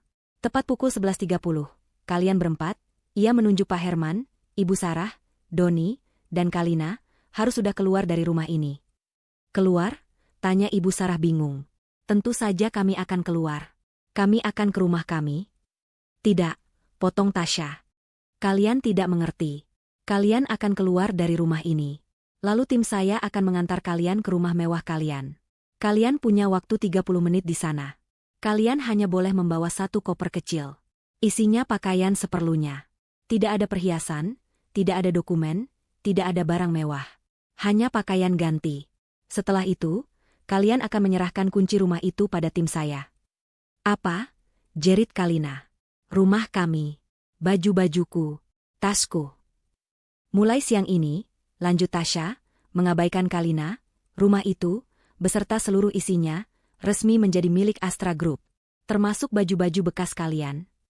Lalu kami tinggal di mana? Tanya Pak Herman, suaranya bergetar. Untuk pertama kalinya, pria itu terlihat benar-benar ketakutan. Tasya tersenyum. Itu bukan urusanku. Mungkin di kolong jembatan? Atau di rumah susun sempit? Kalian bisa pakai uang 100.000 yang nanti akan saya berikan sebagai uang saku untuk naik bus kemanapun kalian mau. Penghinaan ini lebih parah dari penjara. Dibuang ke jalanan tanpa apa-apa. Jika, Tasya melanjutkan, kalian menuruti semua ini tanpa perlawanan. Jika kalian keluar dari sini, berkemas, dan menyerahkan kunci tepat waktu, saya akan mempertimbangkan untuk tidak menyerahkan berkas penggelapan itu ke polisi. Saya akan menahannya. Anggap saja itu jaminan. Tapi jika kalian melawan, mata Tasya menyipit, jika kalian berteriak, jika kalian mencoba kabur, atau mencoba menyembunyikan aset maka detik itu juga, saya akan menelepon polisi. Doni dan Kalina akan dijemput. Paham? Itu adalah ultimatum yang sempurna. Mereka tidak punya pilihan. Ibu Sarah, yang sedari tadi menahan amarahnya, akhirnya meledak. Ia tidak bisa menerima ini. Dihina, dibangkrutkan, dan kini diusir oleh gembel yang dulu ia injak-injak. Kau iblis, taunya. Matanya merah. Ia menerjang maju, melewati Rizky, melewati meja, tangannya yang terulur dengan kuku-kuku panjang teracung, mengincar wajah Tasya. Kau iblis berhijab. Mati kau. Tapi ia bahkan tidak bisa menyentuh ujung hijab Tasya. Agus, pengawal berbadan tegap itu, bergerak. Dengan satu gerakan luwes, ia mencegat Ibu Sarah, mencengkeram kedua pergelangan tangannya, dan memutarnya ke belakang punggung wanita itu. Ibu Sarah menjerit kesakitan dan kaget. Agus menahannya dengan mudah, seperti menahan anak kecil yang mengamuk. Lepaskan aku. Sakit. Lepaskan. Nyonya, tolong tenang, kata Agus, suaranya datar. Anda lihat, kata Tasya, berjalan mendekati Ibu Sarah yang kini tak berdaya. Ia menatap lurus ke mata ibu mertuanya yang penuh kebencian. Ini yang Anda ajarkan padaku, Bu, bahwa kekuasaan adalah segalanya. Bahwa yang kuat boleh menindas yang lemah. Semalam, Anda kuat, dan saya lemah. Hari ini, Tasya tersenyum, peran kita bertukar. Ia memberi isyarat pada Agus. Lepaskan dia. Beri dia waktu untuk berkemas. Agus mendorong Ibu Sarah ke arah Doni. Ibu Sarah jatuh terduduk, terisak-isak dalam amarah dan kekalahan. Waktu kalian dimulai dari sekarang, kata Tasya. 1 jam. Suasana berubah menjadi hiruk-pikuk yang menyedihkan. Kalina menangis meraung-raung sambil berlari ke kamar Rizky, mencari koper. Doni mengikutinya, wajahnya kosong. Pak Herman hanya duduk di sofa, menatap dinding, hancur total. Ibu Sarah, setelah beberapa saat, bangkit dengan sisa-sisa harga dirinya, dan mulai mengemasi apa saja yang bisa ia temukan di dapur, mungkin beberapa makanan kering. Rizky hanya berdiri mematung di sudut, memegang cek 5 miliarnya. Ia adalah orang terkaya di ruangan itu, namun ia merasa paling miskin. Tasya, Bintang, dan 2 pengawalnya keluar dari rumah kontrakan sempit itu.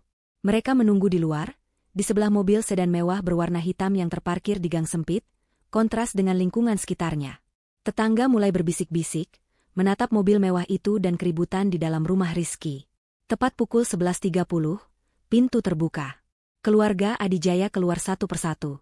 Mereka terlihat seperti pengungsi. Pak Herman berjalan gontai, dipapah oleh Doni. Kalina membawa 1 koper kecil, matanya bengkak. Ibu Sarah berjalan paling akhir, dagunya terangkat tinggi, tatapannya membara penuh kebencian. Mereka berjalan melewati Tasya yang bersandar di mobilnya. Saat Ibu Sarah melewatinya, ia berhenti. Ia berdesis, kau akan menyesal, Tasya. Kau akan dikutuk seumur hidupmu karena ini. Tasya hanya tersenyum tenang. Kutukan dari Anda terdengar seperti doa bagi saya, Bu. Selamat menikmati hidup baru Anda. Saat mereka berempat mulai berjalan kaki ke ujung gang untuk mencari taksi, di bawah tatapan bingung para tetangga, Tasya memanggil mereka sekali lagi. Ah, 1 lagi. Ibu Sarah berhenti, tapi tidak menoleh. Restoran Imperial. Tempat kita makan malam semalam, kata Tasya, suaranya terdengar jelas di udara siang yang panas. Saya baru saja membelinya pagi ini. Hanya untuk memastikan. Saya sudah memberikan instruksi permanen kepada manajer di sana. Tasya berhenti sejenak, membiarkan kata-katanya meresap. Wajah Anda, wajah Kalina, dan wajah Pak Herman resmi dilarang masuk selamanya. Bahkan hanya untuk menggunakan toilet. Ibu Sarah tidak berbalik. Tapi bahunya bergetar hebat. Ia lalu mengeluarkan suara erangan panjang yang tertahan, suara binatang yang terluka parah. Tanpa berkata apa lagi, ia berjalan tertatih-tatih, menyeret kakinya, meninggalkan kehormatan dan hidupnya di belakang. Kehidupan setelah pengusiran itu adalah neraka yang dingin dan lambat bagi keluarga Adijaya. Mereka adalah raja dan ratu yang tiba-tiba dicabut mahkotanya dan dilempar ke selokan. Dunia yang dulu memuja mereka, kini meludahi mereka. Tasya, dari Menara Gading Astra Group, tidak perlu melakukan apa-apa lagi. Ia hanya perlu membiarkan gravitasi kemiskinan melakukan tugasnya. Ia telah memutus jaring pengaman mereka, dan kini mereka jatuh bebas. Rizky adalah yang pertama terpisah. Ia memiliki cek 5 miliar rupiah. Uang yang sangat banyak, cukup untuk memulai hidup baru berkali-kali. Tapi uang itu terasa panas di tangannya. Itu adalah uang darah, harga dari pernikahannya dan kehancuran keluarganya. Di hari pengusiran itu, keluarganya, Ibu Sarah, Ayah, Doni, dan Kalina, menatapnya dengan pandangan lapar. Mereka tidak melihatnya sebagai anak atau saudara. Mereka melihatnya sebagai kantong uang berjalan. Rizky, nak, kita harus sewa apartemen mewah, desis ibunya. Kita harus pakai uang itu untuk melawan dia. Malam itu, di sebuah hotel melati murah tempat mereka menginap untuk sementara, Rizky membuat keputusan. Saat mereka semua tertidur, Rizky pergi. Ia membawa cek itu dan menghilang. Ia tidak lari bersama mereka, tapi lari dari mereka. Bulan-bulan berlalu. Rizky tinggal di sebuah apartemen studio sederhana di kota lain. Jauh dari kemewahan, tapi juga jauh dari kemiskinan. Cek itu tidak pernah ia cairkan. Cek itu tergeletak di laci mejanya, seperti sebuah monumen kegagalannya. Ia mencoba hidup dari sisa-sisa tabungan lamanya. Ia mendapatkan pekerjaan di sebuah perusahaan kecil. Setiap malam, ia duduk sendirian di balkon, memandangi lampu kota. Ia sering membuka ponselnya, mengetik pesan untuk Tasya, lalu menghapusnya. Apa yang bisa ia katakan? Maaf. Kata itu terlalu kecil. Ia sering mencari berita tentang Tasya. Wanita yang dulu menyetrika kemejanya itu kini ada di mana-mana. Nyonya Tasya, CEO jenius dari Astra Group. Wajahnya yang berhijab menghiasi sampul majalah bisnis. Ia berbicara di forum-forum internasional. Ia terlihat tenang, kuat, dan tak tersentuh. Rizky menyadari, ia tidak pernah benar-benar mengenal istrinya. Ia telah diberi sebuah permata, tapi ia malah membuangnya karena mengira itu hanya kerikil biasa. Karma Rizky bukanlah kemiskinan. Karmanya adalah penyesalan seumur hidup. Ia memiliki uang untuk membeli apapun, kecuali satu hal, waktu yang telah berlalu dan kesempatan yang telah ia sia-siakan. Bagi sisa keluarga Adijaya, kejatuhan mereka jauh lebih brutal. Tanpa uang Rizky, mereka benar-benar terlempar ke jalanan. Pak Herman, sang patriark yang angkuh, hancur mentalnya. Pria yang dulu memimpin ribuan karyawan itu, kini hanya duduk termangu di sebuah rumah susun sempit yang berhasil mereka sewa, dengan sisa-sisa uang yang disembunyikan Doni. Ia tidak berbicara. Ia hanya menatap dinding. Perusahaannya, warisannya, harga dirinya, semua lenyap. Karmanya adalah hidup cukup lama untuk melihat kerajaannya runtuh menjadi debu di depan matanya sendiri. Doni dan Kalina, pasangan emas itu, kini menjadi pasangan kaleng rombeng. Ancaman penjara dari Tasya masih menggantung di atas kepala mereka. Berkas itu tidak pernah diserahkan, tapi juga tidak pernah dicabut. Itu adalah tali kekang yang dipegang Tasya. Doni, dengan catatan blacklist dari Astra Group, tidak bisa mendapatkan pekerjaan di perusahaan manapun. Ia berakhir menjadi kuli panggul di pasar, memeras keringat untuk beberapa lembar uang ribuan. Setiap malam ia pulang dengan bau keringat dan kemarahan, yang seringkali ia lampiaskan pada Kalina. Kalina, si sosialita cantik, adalah yang paling menderita. Kehidupannya adalah tentang penampilan. Kini, penampilannya hancur. Tanpa perawatan mahal, kulitnya kusam. Tanpa gaun desainer, ia hanya memakai daster murah. Ia harus belajar melakukan apa yang dulu ia hina, mencuci, memasak, dan mengantri. Puncak kehinaannya terjadi 6 bulan setelah pengusiran. Uang mereka habis. Doni belum gajian. Mereka tidak makan selama sehari. Dengan perut melilit, Kalina terpaksa pergi ke dapur umum yang diadakan sebuah yayasan. Ia berdiri di antrian panjang yang bau, di antara para pengemis dan pemulung. Ia menundukkan kepalanya dalam-dalam, menutupi wajahnya. Ia menangis tanpa suara saat tangannya yang kasar menerima sebungkus nasi dan sepotong tempe. Di seberang jalan, ia melihat sekilas seorang wanita dari lingkaran arisan lamanya, turun dari mobil mewah. Wanita itu melihat Kalina, matanya membelalak kaget, lalu cepat-cepat membuang muka dan masuk ke sebuah butik. Saat itulah Kalina sadar, ia bukan hanya miskin, ia telah menjadi tak kasat mata. Tapi karma terberat, disiapkan khusus untuk Ibu Sarah. Harga dirinya terlalu tinggi untuk tinggal bersama Doni dan Kalina di rumah susun. Setelah Rizky kabur, ia menyalahkan semua orang. Ia bertengkar hebat dengan Doni dan Pak Herman, lalu pergi membawa sisa perhiasan imitasi yang bisa ia sembunyikan. Ia mencoba mencari pekerjaan. Tapi apa yang bisa dilakukan wanita tua sombong yang tidak punya keahlian selain menghina orang? Akhirnya, ia mendapatkan pekerjaan. Satu-satunya pekerjaan yang mau menerimanya tanpa referensi. Petugas kebersihan. 1 tahun setelah malam penghinaan itu, Ibu Sarah bekerja di sebuah gedung perkantoran megah di pusat kota. Ironisnya, gedung itu adalah salah satu properti milik Astra Group. Ia tidak tahu. Ia hanya tahu ia harus mengepel lantai dan membersihkan toilet. Suatu sore, ia ditugaskan membersihkan toilet eksekutif wanita di lantai 40. Toilet itu lebih mewah dari kamar tidurnya dulu. Marmer impor, cermin raksasa, dan wangi bunga lili yang mahal. Ia sedang berjongkok, menggosok noda kopi yang tumpah di lantai marmer putih. Hijab seragam kebersihannya yang kusam menempel di dahi karena keringat. Terdengar suara pintu terbuka, diikuti langkah sepatu hak tinggi yang mahal di lantai marmer. Klik, klah, klik, klah. Ibu Sarah tidak mendongak. Ia terlalu lelah dan terlalu malu untuk menatap wajah para wanita sukses yang memakai toilet ini.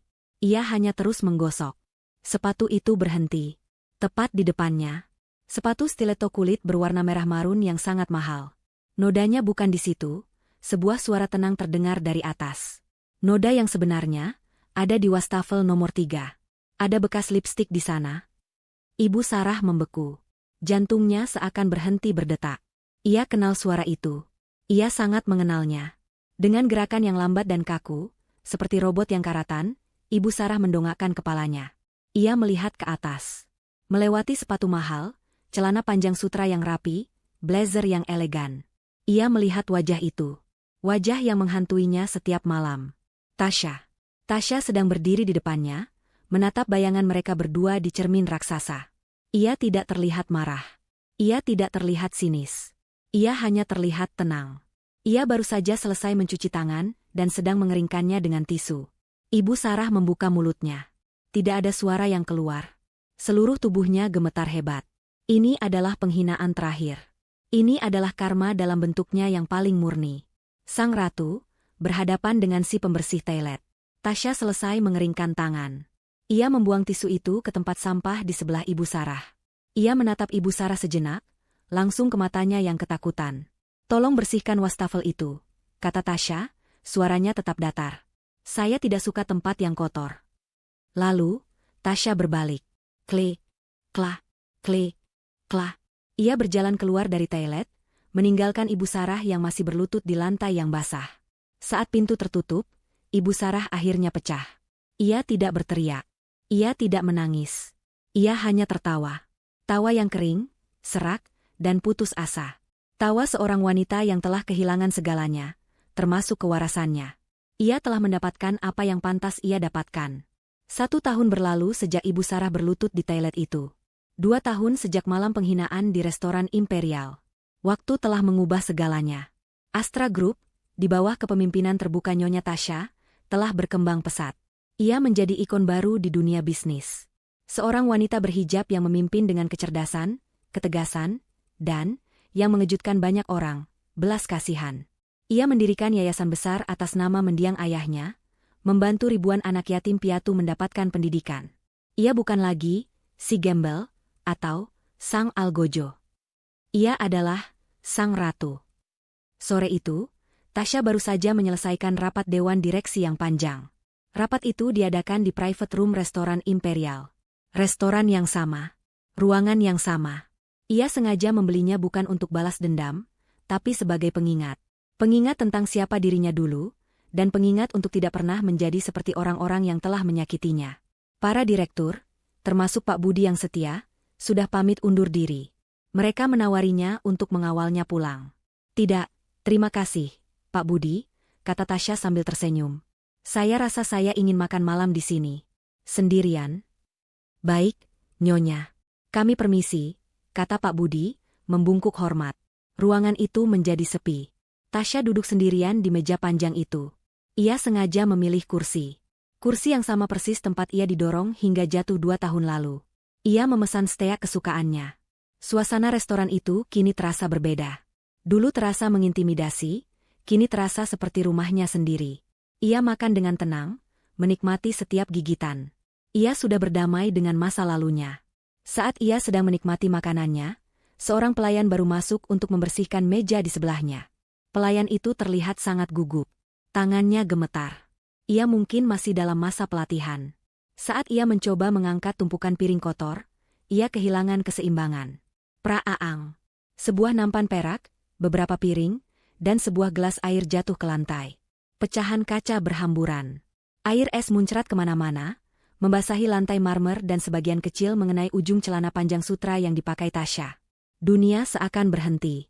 Manajer restoran, yang melihat dari kejauhan, langsung berlari dengan wajah pucat pasi. Nyonya Tasya. Nyonya. Anda tidak apa-apa, serunya panik. Ia lalu berbalik ke pelayan yang kini berdiri mematung, gemetar ketakutan. Kamu. Bodoh sekali. Apa yang kau lakukan? Kau tidak tahu siapa dia? Kau dipecah. Pelayan wanita itu langsung menangis. Bukan tangisan pura-pura, tapi tangisan putus asa seseorang yang hidupnya bergantung pada pekerjaan itu. Tidak tolong, Pak, jangan pecat saya. Isaknya. Ia langsung berlutut, persis seperti yang dilakukan Tasya dulu, dan mencoba memunguti pecahan beling dengan tangan kosong. Saya mohon, jangan, saya punya anak yang harus dihidupi, saya mohon. Tasya menatap pemandangan itu. Adegan ini terasa sangat familiar. Seorang wanita berlutut di lantai restoran ini. Tunggu, kata Tasya. Suaranya tenang, namun memiliki otoritas yang membuat manajer itu langsung diam. Tasya meletakkan sendok dan garpunya. Ia mengambil serbet linen bersih dari mejanya. Ia berdiri dan berjalan menghampiri pelayan yang masih berlutut itu. Hentikan, kata Tasya, suaranya lembut. Nanti tanganmu terluka. Pelayan itu mendongak. Air mata membasahi wajahnya yang kuyu dan lebih tua dari usianya. Rambutnya diikat ke belakang dengan sanggul pelayan yang berantakan.